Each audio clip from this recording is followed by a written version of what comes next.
Saat itu, saat kelas 1 SMP, saya yang tidak ada riwayat sakit apapun, tiba-tiba saat lagi pelajaran komputer, itu jatuh dan langsung mengalami kejang seluruh badan.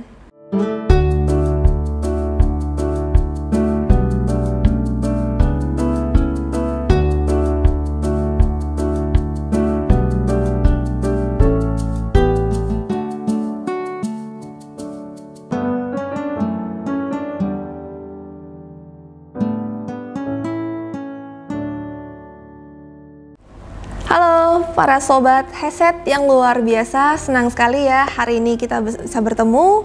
Perkenalkan, nama saya Audi, usia saya saat ini 30 tahun, saya dari Jakarta, tinggal di Jakarta, dan saat ini saya aktif sebagai influencer kesehatan.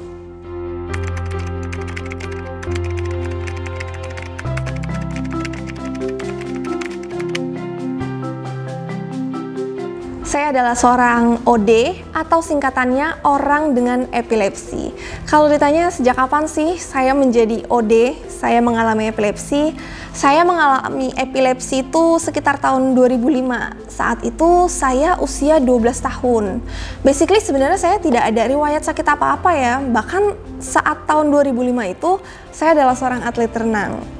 Namun pada saat 2005 itu saya pertama kali mengalami epilepsi saat kelas 1 SMP, saat lagi pelajaran komputer. Ya, kalian tahu sendiri ya, komputer zaman tahun 2005 itu seperti apa, yang radiasi dan brightness-nya kuat sekali. Itu pertama kali saya mengalami epilepsi.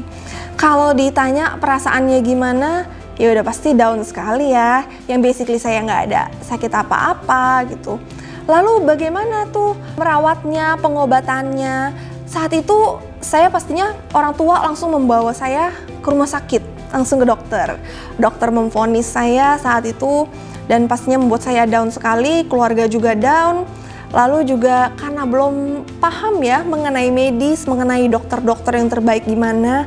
Jadi bisa dibilang saat itu saya melakukan jalan-jalan dokter, konsul ke sana sini, karena belum tahu ya, belum dapat yang terbaik dokter yang sesuai dengan masalah kesehatan saya. Namun singkat cerita, saya bersyukur tahun 2008 saya menemukan dokter yang tepat. Kebetulan dokter yang tepat tersebut menjadi dokter saya hingga saat ini tahun 2022. Lalu singkat cerita, saya akhirnya melakukan bedah epilepsi atau operasi epilepsi. Wah, kayaknya kalau dengar operasi epilepsi itu kayaknya serem ya, karena itu kan berhubungan dengan kepala ya. Itu saya melakukan operasi epilepsi tahun 2014. Kenapa sih melakukan operasi epilepsi? Kenapa nggak dari dulu? Ya, jadi singkat cerita karena tahun 2014 itu saya sudah mengalami yang namanya kebal obat. Sedangkan kalau masalah epilepsi, kalau kita sudah sampai mengalami kebal obat, itu memang disarankan untuk melakukan operasi epilepsi.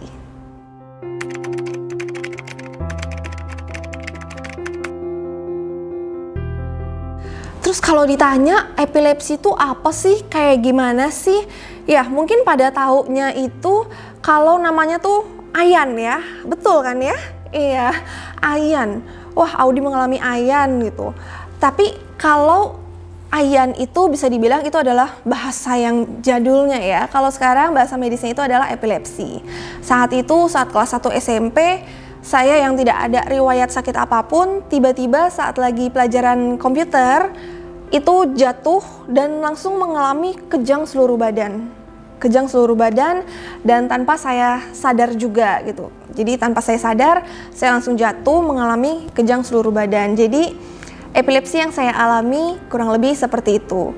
Namun jangan salah ya, tidak semua epilepsi itu mempunyai gejala dan juga masalah kambuh yang sama seperti saya. Tapi saya tidak akan menjelaskan ya secara detailnya bagaimana, karena itu pastinya itu bagian yang medis.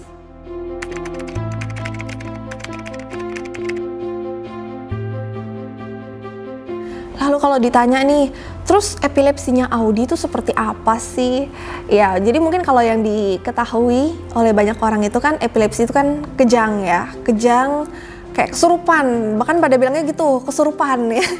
Iya, kalau sebenarnya epilepsi kan beragam ya, bermacam-macam, namun kalau aku sendiri itu mengalami masalahnya itu yang kejang-kejang seluruh badan.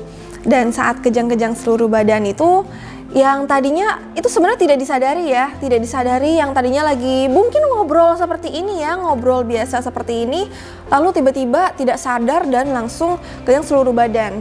Kejang seluruh badan dari atas sampai bawah, dari kepala sampai kaki. Itu adalah masalah epilepsi yang aku alami.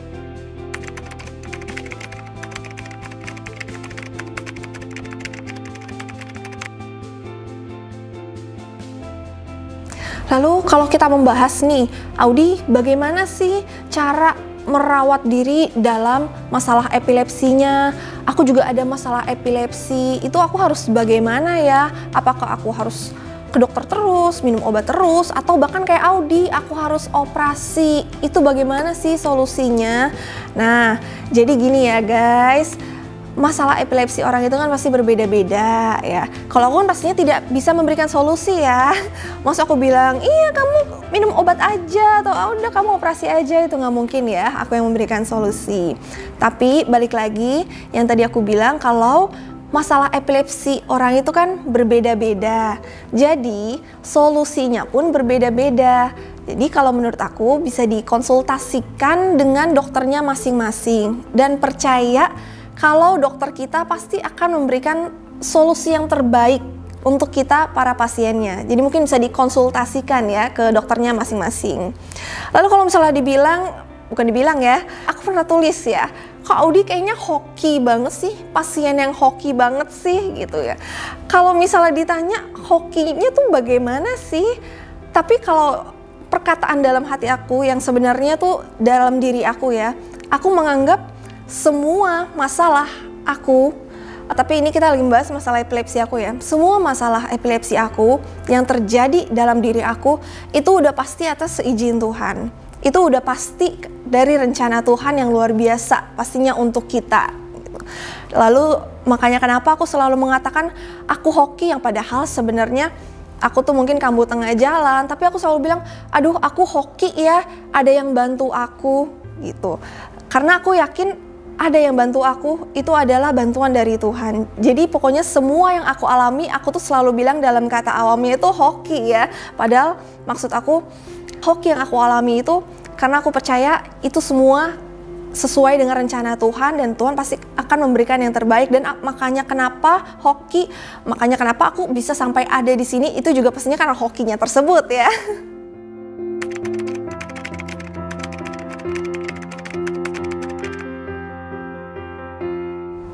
Jadi sebelumnya banyak juga nih yang tanya, Audi pernah nggak mengalami pengalaman kayak yang pahit banget, yang paling diingat gitu. Terus atau mungkin teman-teman tidak mau berteman dengan Audi, ditolak lingkungan sana sini. Itu sempat agak bingung juga sih jawabnya. Gimana ya? Kayak nggak pernah. Nah karena apa? Karena aku bersyukur sekali aku selalu berada di lingkungan positif yang selalu mendukung aku, yang selalu menjadi support system dalam hidup aku hingga saat ini. Karena puji Tuhan sekali aku selalu berada di lingkungan positif. Lalu kenapa mereka bisa mensupport? Karena pastinya juga aku hidup seperti manusia normal lainnya, seperti mereka-mereka juga, dan aku memberikan edukasi tentang epilepsi tersebut kepada mereka, sehingga mereka pun juga selain karena menjadi mengerti tentang epilepsi, pastinya juga menjadi support system bagi aku sampai saat ini.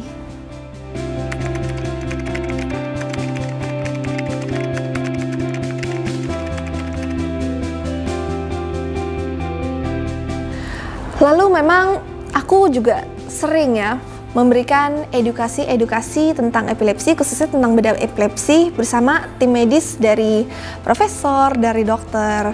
Lalu kalau ditanya kenapa sih Audi kok mau memberikan edukasi tersebut bersama tim medis, apa sih yang melatar belakangi hal tersebut? Aku selalu mengatakan karena aku prihatin ya, banyak di luar sana orang yang tidak seberuntung aku, yang tidak bisa langsung ke medis, ke dokter, ke profesor gitu. Yang padahal mungkin sekarang itu kan padahal ada fasilitas BPJS ya. Tapi ternyata di luar sana juga banyak sekali yang tidak bisa untuk yang membayar BPJS rutin setiap bulan gitu, sehingga aku prihatin sekali dengan masalah tersebut. Banyak juga yang bertanya karena masih banyak juga mereka yang mengetahui tentang epilepsi, dan apalagi beda epilepsi ya, itu dari mitos-mitos yang diketahui dari mereka. Dan udah gitu, sekarang itu kan pastinya yang paling update itu kan adalah sosial media. Mereka mungkin banyak cari infonya di sosial media, yang mungkin dari sosial media itu ya juga banyak ceritanya itu yang tentang mitos atau fakta yang sebenarnya dalam dunia medis.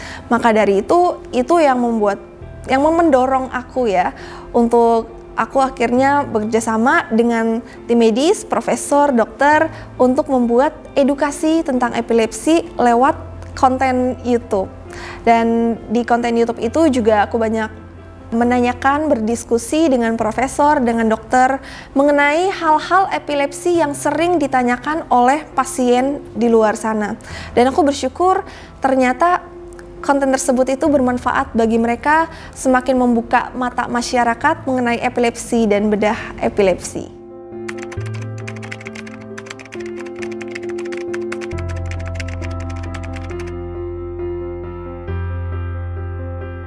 Dunia kedokteran memang di Indonesia ini banyak yang pro kontra ya. Ada yang merasa diperhatikan, ada yang tidak merasa diperhatikan. Namun untuk kemajuannya aku tidak bisa komen terlalu banyak karena itu pastinya bagian medis. Namun aku akan cerita sesuai dengan pengalaman aku sendiri ya. Aku bersyukur sekali aku berada di pihak medis itu yang tepat, yang selalu mendukung aku dan yang selalu memberikan edukasi yang tepat sesuai dengan masalah-masalah aku.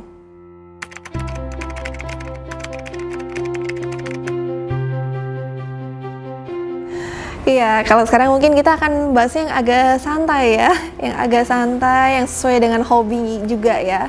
Ya mungkin banyak juga ya yang tahu kalau aku ini pegiat seni, yaitu pegiat tari ya, tari balet, tari Cina, tari daerah. Terus kalau ditanya sejak kapan sih mulai belajar mengenai kegiatan seni tersebut ya, khususnya di bidang tari tersebut, itu sebenarnya sudah agak lupa ya, udah agak lama ya, mungkin dari sekitar kelas 5 SD ya, kelas 5 SD berarti kurang lebih usia 10 tahun, 11 tahun gitu ya, ikut kegiatan-kegiatan tari, lalu juga les balet, juga ikut kegiatan di kampus ya, itu adalah tari China, dan itu juga sampai sekarang masih aku lakukan dan menjadi hobi. Dan aku juga bersyukur pastinya, itu terima kasih sekali di semua lingkungan di komunitas tari aku itu juga sangat menerima aku walaupun aku adalah seorang epilepsi.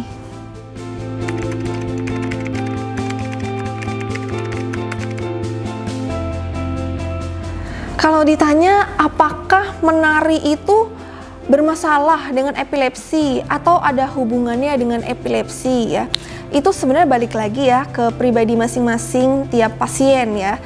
Tapi kalau dari segi positifnya ya, menari itu kan kadang menjadi hobi dari pasien ya. Lalu saat kita melakukan hobi itu kan pastinya membawa energi positif kan bagi kita gitu.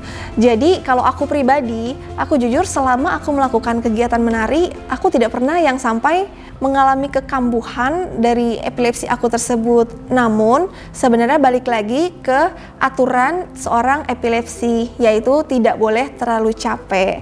Jadi walaupun kita tetap melakukan hal positif yang menjadi energi positif bagi kita, kita juga harus tetap memperhatikan dalam hal medis, yaitu tidak boleh terlalu capek.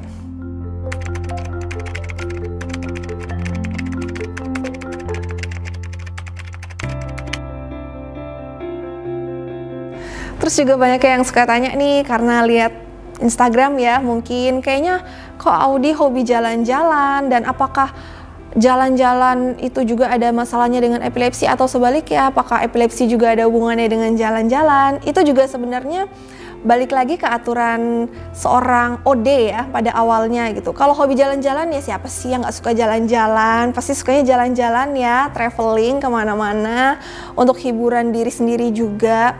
Namun kalau ditanya apakah OD boleh traveling atau tidak, itu balik lagi ke pola hidup kita masing-masing.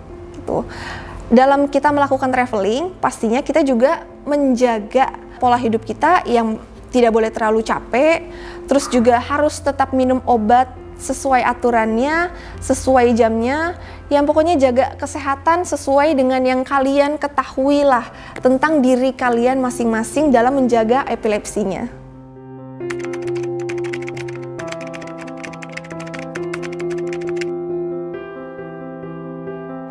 Terus juga banyak yang tanya nih, epilepsi itu kan sebenarnya kan tidak boleh yang apa-apa melakukan hal sendiri. Terus kalau ditanya juga, kan tadi kan Audi kan katanya hobi traveling. Nah, apakah harus ada yang menemani? Nah, sebenarnya itu juga balik lagi ke pribadi setiap OD ya. Kalau basically kan pasti baiknya itu kan kalau OD tidak sendiri. Namun, kalau misalkan OD berjalan sendiri, traveling sendiri, itu sebenarnya boleh-boleh aja. Tapi, balik lagi ke yang aturan awalnya seorang OD, yaitu menjaga kesehatannya masing-masing. Dan juga pastinya menjaga juga pola minum obat sehari-harinya itu. Pokoknya jangan sampai yang telat, jangan sampai yang apalagi jangan sampai minum obat. Dan kalau ingin yang traveling yang agak jauh, baiknya sih sebenarnya tanyakan ya ke dokter masing-masing kalau akan traveling jauh. Dan contohnya aku traveling jauh itu konsultasi ke dokter aku dulu, dan dokter aku memberikan solusinya. Kalau aku kan kebetulan minum obat itu sehari 2 kali, pagi dan malam.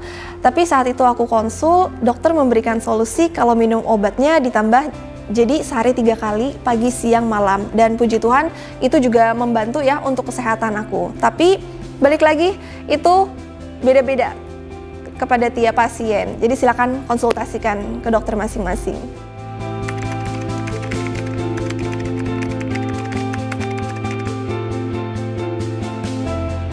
Untuk rencana ke depannya itu mungkin sebenarnya banyak sekali ya, tapi kayaknya tidak mungkin disebutkan satu persatu saat ini ya. Namun dalam waktu dekat dan dalam waktu yang ke depannya, aku rindu sekali, aku ingin sekali untuk semakin banyak membuat edukasi-edukasi tentang epilepsi ke masyarakat. Salah satunya pastinya lewat sosial media, lewat YouTube, dan lain-lain ya. Karena aku prihatin sekali banyak yang masih kurang mengetahui tentang pengetahuan epilepsi bagaimana, tentang bedah epilepsi bagaimana. Jadi aku rindu sekali untuk banyak lebih melakukan ya dalam membuat konten-konten tersebut.